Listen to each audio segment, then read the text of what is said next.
Guys আসসালামু আলাইকুম। আমরা আবার আরেকটা ব্লগ শুরু করতেছি। এই যে আপনারা দেখতে পাচ্ছেন, গেছিলাম উপরে 5 তলায় বড় ভাই দেখেছে শয়তানি করতে। সম্ভবত 1:30টার মতো বাজে। ওই যে আমার সামনে কেবিয়ান মানে এউসিয়ান ওরা আর আমরা রেমিয়ানরা চাপাচাপি করতেছিলাম যে কাদের কলেজ সেরা। মাঝখানে একটা ফাইট লেগে পরে আমাদেরকে চা খাওয়ায় ওরা নিজেদের ব্যর্থতা স্বীকার করে নেয়। এই যে দিনের বেলা সূর্যের আলো পড়বার বলছি, কিন্তু পড়তে ভালো লাগতেছে না, এর লেগে একটা ভিডিও করতেছি। সামনে ছাদ, সামনে কেরিয়ার, কিচ্ছু ভালো লাগে না। এই যে দেখেন আমাকে, ভালো লাগতেছে না। চলে আসলাম রুমে, ব্যালকনিতে থেকে রুমে আসলাম। রুমে এসে আবারও ব্লগ করতেছি, পড়ালে আবার লাগে না, এর লেগে ব্লগ করতেছি। এই যে বইটি আনতে দেখতেছেন, এই যে আমার একটা ক্লিপ।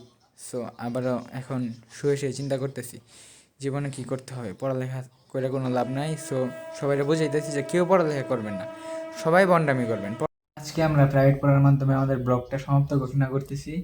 সো আজকে প্রাইভেট পড়ছি দেখা ব্লগ আপলোড দিতে পারি নাই। এখন ব্লগটি এডিট করবো, এডিট করে 10 মিনিটের ভিতরে আপলোড দেবো। সো ব্লগ সমাপ্ত।